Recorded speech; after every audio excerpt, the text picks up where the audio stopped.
Very good morning everyone. Stock Bangla চ্যানেলে আপনাদের সকলকে স্বাগতম। আজকে 20শে ফেব্রুয়ারি।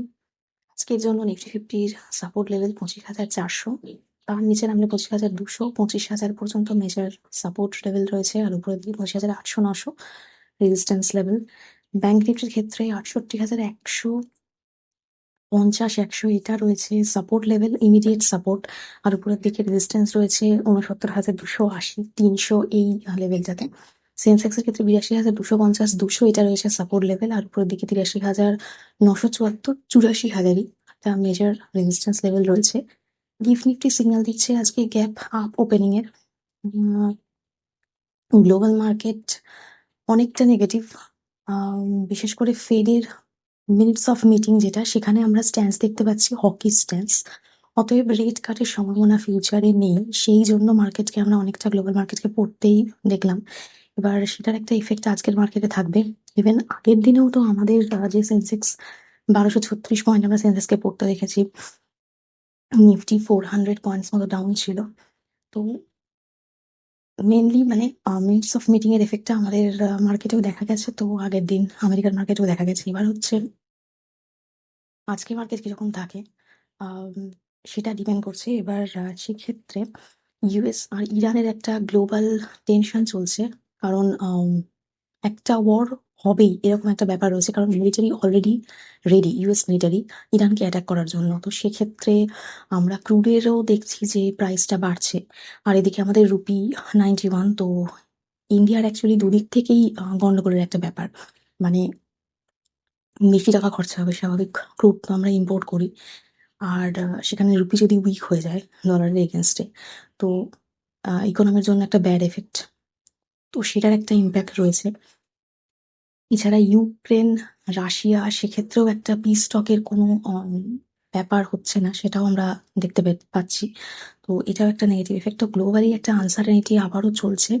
তো সেক্ষেত্রে গোল্ড আর সিলভারকে আবারও ফলো করবেন যে কিরকম কি মুভমেন্ট দিচ্ছে। এমসিএক্স অবশ্যই, এবং যেহেতু ওরা মার্জিনটাও কমিয়েছে, তো সেক্ষেত্রে তো সেটা দেখারই থাকবে। এছাড়া যদি আমরা কোম্পানির দিকে আসি, ইন্ডিয়ান কোম্পানি যেমন রিলায়েন্স ইন্ডাস্ট্রির ক্ষেত্রে আমরা দেখছি যে এআই এর জন্য ফিউচারে 7 বছরের মধ্যে ওরা 10 লাখ কোটি টাকা ইনভেস্ট করতে চলেছে। তো ফিউচারে রিলায়েন্স কোম্পানিকে অবশ্যই ফোকাসে রাখবেন। এছাড়া টাটা গ্রুপের ক্ষেত্রে আমরা দেখছি ডেটা সেন্টার ওপেন করছে, ওপেন এআই এর সাথে কাজ করতে যায়। পরবর্তীকালে আমরা এই এআই এর ওপরে এই ডেভেলপমেন্টগুলো ইন্ডিয়ান কোম্পানিগুলোতে দেখতে পাবো। তো ফিউচারের জন্য ফোকাসে রাখবেন অবশ্যই। মারুতি সুজুকির ক্ষেত্রে আমরা কালকে আগের দিন পড়তে দেখলাম, কারণ নোংরা ডাউনগ্রেড করেছে। ভিটারাকে বলছে যে ফিউচারে নট সো প্রফিটেবল, তো সেই জন্য মারুতি সুজুকি আমরা পড়তে দেখলাম। খেয়াল রাখতে পারেন, আজকে অটো সেক্টরকে ফোকাসে রাখতে পারেন।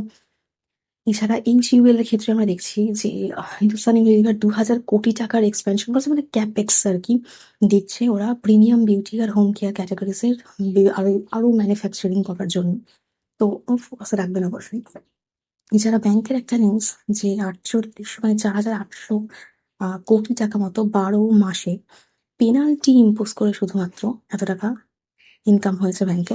এটা একটা আলাদা সাইড নিউজ হিসেবে নিউজে ছিল, তাই জন্য বললাম। এছাড়া ডিকসন টেকনোলজির ক্ষেত্রে আমি শেয়ারটাকে পড়তে দেখলাম 2%, কারণ সিএলএসএ ডাউনগ্রেড করেছে, রিলিজ করেছে, এবং টার্গেট প্রাইস সেটাকেও কাট করেছে ফিউচারের জন্য। ফোকাসে রাখতে পারেন আজকে আইটি সেক্টর, টেকনোলজি সেক্টরের বিভিন্ন স্টকগুলোকে ফোকাসে রাখতে পারেন, কিরকম কি মুভমেন্ট দিচ্ছে সেটা দেখার জন্য। যেটা টাটা ইনভেস্টমেন্ট কর্পোরেশন কেও আমরা দেখলাম 13% আর কি বেড়েছে, কারণ এন চন্দ্রশেখর আহ, ওনার থার্ড টার্ম চলছে এন চন্দ্রশেখরের। আহ তো স্বাভাবিক, এতটা লং পিরিয়ড ধরে একজন কন্টিনিউ রয়ে গেছে, তো সেটা একটা গুড ইম্প্যাক্ট পড়ে কোম্পানির উপর, তো সেই ইনভেস্টরদের উপরেও ফোকাসে রাখতে পারেন। এছাড়া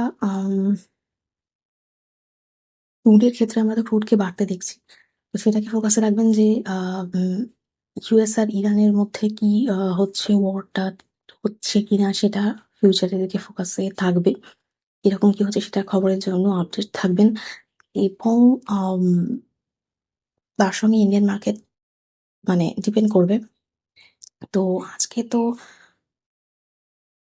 দেখা যাক আজকে কিরকম কি মুভমেন্ট দেয়। খুব একটা পজিটিভ কিছু মুভমেন্ট দেওয়ার কথা নয়, তার কারণ গ্লোবালিও কোনো পজিটিভ ইম্প্যাক্ট মানে সেন্টিমেন্ট নেই। আর ইন্ডিয়ান মার্কেটেও খুব একটা পজিটিভ সেন্টিমেন্ট কিছু খবরের জন্য আছে সেটাও নয়। তো ওভারঅল নেগেটিভই থাকার কথা। এবার দেখা যাক কালকে যেহেতু অতটা পয়েন্ট পড়েছিল, সেইজন্য আজকে কিছুটা উপরের দিকে উঠতে পারে। কিন্তু গ্যাপ আপ ওপেনিং এর সিগন্যাল নিফটি দিচ্ছে। তারপরে কতটা উঠবে সেটা দেখা যাক। তো আজকের ভিডিও এখানেই শেষ করছি। প্লিজ আমার এই ভিডিওর উপর ডিপেন্ড করে কোনো ইনভেস্টমেন্ট করবেন না। আমি কোনো সেভিং এক্সচেঞ্জ বা অ্যাডভাইজার নই। শুধুমাত্র এডুকেশন পারপাসে এই ভিডিও করা। দেখা হচ্ছে নেক্সট ভিডিও।